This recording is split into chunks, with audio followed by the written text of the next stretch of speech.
Hi friends, welcome back Nisha's home cooking. ഇന്നത്തെ recipe ragi പുട്ടിൻ്റെയാണ്. Ragi puttu സാധാരണ ഉണ്ടാക്കുമ്പോൾ കുറച്ച് ഹാർഡായിട്ട് അല്ലെങ്കിൽ ടേസ്റ്റ് നമ്മൾ മറ്റ് പുട്ടുകളെ വെച്ച് നോക്കുമ്പോൾ കുറച്ചും കൂടി റഫായിട്ടാണ് കിട്ടാറ്. അപ്പോൾ അതങ്ങനെ നല്ല സോഫ്റ്റും ടേസ്റ്റും ആക്കാനായിട്ട് എന്തൊക്കെയാണ് ചെയ്യേണ്ടത് എന്നുള്ള രീതിയിലാണ് ഇന്നത്തെ വീഡിയോ കാണിക്കുന്നത്. അപ്പോൾ അതിനുവേണ്ടി ഞാൻ 1.5 കപ്പ് റാഗി പൊടി പുറത്തുനിന്ന് മേടിച്ച പൊടിയാണ് അതെടുത്തിട്ടുണ്ട്. അത് ഇതുപോലെ ചെറുതായിട്ടൊന്ന് ചൂടാക്കിയെടുക്കാം. ഒത്തിരി കൂടുതൽ ചൂടാക്കേണ്ട ആവശ്യമില്ല, കുറച്ച് 1-2 മിനിറ്റ് നേരം ഒന്ന് ചൂടാക്കി എടുത്തിട്ടുണ്ട്.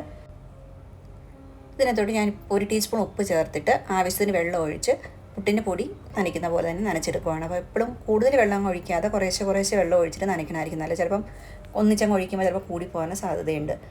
അതുകൊണ്ട് ഇതുപോലെ തന്നെ പുട്ടിൻ്റെ പൊടി നനയ്ക്കണ പോലെ ഇപ്പം നനച്ചെടുക്കുകയാണ്. അപ്പോൾ നമ്മൾ നോക്കുമ്പോഴത്തേക്കും പാകം അറിയാമല്ലോ, ഇങ്ങനെ എടുത്തിട്ട് നോക്കുമ്പോൾ പൊടിഞ്ഞ് ആ കറക്റ്റ് പാകത്തിൽ വന്നാലേ പുട്ട് നനഞ്ഞ് ആവശ്യത്തിന് വെള്ളം ഉണ്ടെന്ന് മനസ്സിലാകത്തുള്ളൂ. ഇപ്പോൾ ഏകദേശം നമ്മുടെ പുട്ടിൻ്റെ നനവ് കറക്റ്റായിട്ടുണ്ട്. ഇനി ഇതിനെയൊന്ന് മിക്സിയിലിട്ടിട്ട് അടിച്ചിട്ടൊന്ന് പൾസ് മോഡിൽ ഒരു 1-2 മിനിറ്റിലൊന്ന് കറക്കിയെടുക്കണം. അതൊരു ടിപ്പാണ് കേട്ടോ. അങ്ങനെ ചെയ്യുമ്പോഴത്തേക്ക് അത് നല്ല സോഫ്റ്റ് ആയിരിക്കും. കാരണം റാഗി പൊടി ചിലപ്പോൾ മേടിക്കുമ്പോൾ പുറത്തുനിന്ന് മേടിക്കും ചില തരികളുണ്ടാവും. അപ്പോൾ അത് നമ്മൾ ഇടുമ്പോൾ ചിലപ്പോൾ പുട്ടിൻ്റെ സോഫ്റ്റ്നെസ് നഷ്ടപ്പെടാൻ സാധ്യതയുണ്ട്. അപ്പോൾ ഞാൻ അങ്ങനെ ഒന്ന് കറക്കി എടുത്തിട്ടുണ്ട്. അപ്പോൾ ഇതേ പുട്ടിനെ റെഡിയായി വന്നിട്ടുണ്ട്. ഇനി നമ്മൾ ഇതിനകത്തോട്ട് ഒരു സാധനം കൂടി ചേർക്കുന്നുണ്ട്, അതാണ് നെയ്യ്. 1/2 ടീസ്പൂൺ, ഒത്തിരി കൂടുതൽ ആവശ്യമില്ല, 1/2 ടീസ്പൂൺ നെയ്യ്. അതിനകത്ത് ഒരു 4-5 ചെറിയുള്ളി ചെറുതായിട്ട് കട്ട് ചെയ്ത് വഴറ്റിയെടുക്കണം. കരിഞ്ഞു പോകണ പോലെ ആകാൻ പാടില്ല, ജസ്റ്റ് ഒന്ന് വഴറ്റിയെടുക്കണം. ഈ രീതിയിൽ ചെറിയുള്ളി നെയ്ക്കകത്ത് ഒന്ന് വഴറ്റിയതിന് ശേഷം ആ മിക്സിലൊന്ന് ഇട്ട് നോക്കണേ, നല്ല രുചിയാണ്. അപ്പോൾ ഇതുപോലെ ട്രൈ ചെയ്യാത്തവരുണ്ടെങ്കിൽ ഈ രീതിയിൽ ഒന്ന് ട്രൈ ചെയ്ത് നോക്കുക, അപ്പോൾ ഡിഫറൻസ് മനസ്സിലാവുക. അപ്പോൾ ഇതുപോലെ വഴന്ന് വന്നിട്ടുണ്ട്. ഇനി നമ്മളെ മിക്സിനകത്തോട്ട് ആ ചൂടോടുകൂടി തന്നെ ചേർത്ത് കൊടുക്കാം. കാരണം അത് നല്ലതാണ്. കാരണം നെയ്യ് മൊത്തങ്ങി വരികയും ചെയ്യും. കുറച്ചും കൂടി ആ പുട്ടിൻ്റെ മിക്സുമായിട്ട് കറക്റ്റ് ആ നെയ്യുടെ ടേസ്റ്റും ഉള്ളിയുടെ ടേസ്റ്റും ഒക്കെ കൂടി അങ്ങ് വന്നു കഴിയുമ്പോൾ ഭയങ്കര ടേസ്റ്റുമാണ് കേട്ടോ ഇത് അത്ര അങ്ങ് ചേർത്ത് കഴിയുമ്പോഴത്തേക്ക്. പിന്നെ നെയ്യൊക്കെ കഴിക്കാൻ പറ്റുന്നവർക്കാണ് 1/2 ടീസ്പൂണിന് പകരം 1 ടീസ്പൂൺ വേണം നെയ്യൊക്കെ ചേർത്ത് ചെയ്യുന്നത് നല്ലതായിരിക്കും. അപ്പോൾ അതിനുശേഷം ഇതെല്ലാം കൂടി മിക്സ് ചെയ്ത് റെഡിയാക്കിയാൽ മതി. ഇപ്പം നമുക്ക് നമ്മുടെ പുട്ട് ആവശ്യത്തിന് വെള്ളം ഒഴിച്ച് നനച്ചിരുന്നു, അത് മിക്സിയിലൊന്ന് കറക്കി എടുത്തിട്ടുണ്ടായിരുന്നു. അതിന് ശേഷമാണ് നമ്മളിപ്പോൾ എല്ലാം ചെയ്തിരിക്കുന്നത്. അപ്പം ഇത് കറക്റ്റായിട്ടുള്ള പുട്ടിൻ്റെ പാകത്തിന് വെള്ളത്തിലാണ് എടുത്തിരിക്കുന്നത്. ഇനി എന്തെങ്കിലും വെള്ളത്തിൽ കുറവ് തോന്നുവാണ് ശകലവും തളിച്ചു കൊടുത്താലും മതി. അപ്പോൾ ഇനി പുട്ടുണ്ടാക്കാൻ തുടങ്ങാം. ആ പുട്ടുപൊടിയിലേക്ക് ചില്ലിട്ടതിന് ശേഷം ചിരകിയ തേങ്ങ ഇട്ടിട്ടുണ്ട്. അതിനുശേഷം 3 ചെറിയ പീസുകളായിട്ടാണ് പുട്ടുണ്ടാക്കി എടുക്കുന്നത്. ഇടയ്ക്കിടയ്ക്ക് തേങ്ങ ഇടുന്നുണ്ട്. പിന്നെ റാഗി പുട്ടിൻ്റെ ആവി കയറി വിടാൻ സാധാരണ പുട്ടിനേക്കാളും കുറച്ചും കൂടി സമയം എടുക്കും. അതുകൊണ്ട് നമ്മൾ ആവി കയറിയതിന് ശേഷം ചെറിയ തീയിൽ കുറച്ച് നേരവും കൂടി വെച്ചിട്ട് ആവി കയറി എടുക്കണം. എന്നാലാണ് കറക്റ്റായിട്ട് അത് വെന്ത് സോഫ്റ്റായിട്ട് വരത്തുള്ളൂ. അപ്പോൾ നമ്മുടെ പുട്ട് ആവി കയറി വന്നിട്ടുണ്ട്. ഇനി അടുപ്പത്തുനിന്ന് വാങ്ങാം. ഇത് ഏകദേശം 1.5 കുറ്റി പുട്ട് നമുക്ക് കിട്ടിയിട്ടുണ്ട് ഇത്രയും പൊടിയിൽ നിന്ന്. അപ്പോൾ ഇത് രീതിയിലാണ് പുട്ട് വരുന്നത്. അപ്പോൾ ഞാൻ അടുപ്പത്തുനിന്ന് എടുത്ത് കുറ്റി ഇതുപോലെ എടുത്ത് പാത്രത്തിലൂടെ മാറ്റുന്നുണ്ട്. കണ്ടോ? അപ്പോൾ 1.5 കുറ്റി പുട്ടുണ്ട്. ഇനി നമ്മൾ ഇതിനൂടെ കഴിക്കാനായിട്ട് ഒരു ചെറുപയർ കറി ഉണ്ടാക്കുന്നുണ്ട്. അപ്പോൾ അതും കൂടി എങ്ങനെയാണ് തയ്യാറാക്കുന്നതെന്ന് നോക്കാം. അപ്പോൾ നമുക്ക് ഇഷ്ടമുള്ള കഴിക്കാം കേട്ടോ. റാഗി പുട്ടിൻ്റെ കൂടെ മുട്ടയൊക്കെ കഴിച്ചാൽ മുട്ട റോസ്റ്റ് അതുപോലെ മുട്ടക്കറിയൊക്കെ കഴിക്കണം നല്ലതാണ്. കടലക്കറി നല്ലതാണ്. അപ്പോൾ ഞാനിവിടെ ചെറുപയർ കറിയാണ്, അത് ഏറ്റവും ബെസ്റ്റ് കോമ്പിനേഷനാണ്. അപ്പോൾ ചെറുപയർ ഞാനിവിടെ വേവിക്കാൻ വെച്ചു. അതിന് വേണ്ടിയിട്ട് അതിനോട് ചേർക്കാനുള്ള ഒരു മസാലയ്ക്ക് വേണ്ടിയിട്ട് ഒരു സവോള കുനുകുനാന്ന് അരിഞ്ഞെടുത്തിട്ടുണ്ട്. അപ്പം നമ്മൾ കുക്കർ തുറന്ന് നോക്കിയപ്പോഴത്തേക്കും പയർ കണ്ട് നല്ല രീതിയിൽ വെന്ത് വന്നിട്ടുണ്ട്. ആവശ്യത്തിന് വെന്ത് റെഡി ആയിട്ടുണ്ട്. ഇനി നമുക്ക് മസാല തയ്യാറാക്കാം. അപ്പോൾ ഈ സമയത്ത് ഞാൻ ഉപ്പിട്ടായിരുന്നു, അത് മിസ്സായെന്ന് തോന്നുന്നു വീഡിയോ. ഇത്രയും വെള്ളം ഉണ്ടായിരുന്നു കേട്ടോ. അപ്പോൾ വെള്ളം ഇച്ചിരി കൂടുതൽ വെച്ചിട്ട് അങ്ങ് വേവിച്ചോളൂ, കാരണം നമുക്ക് ഇച്ചിരി ചാറുകറി പോലെയാണല്ലോ ഇതുണ്ടാക്കുന്നത്.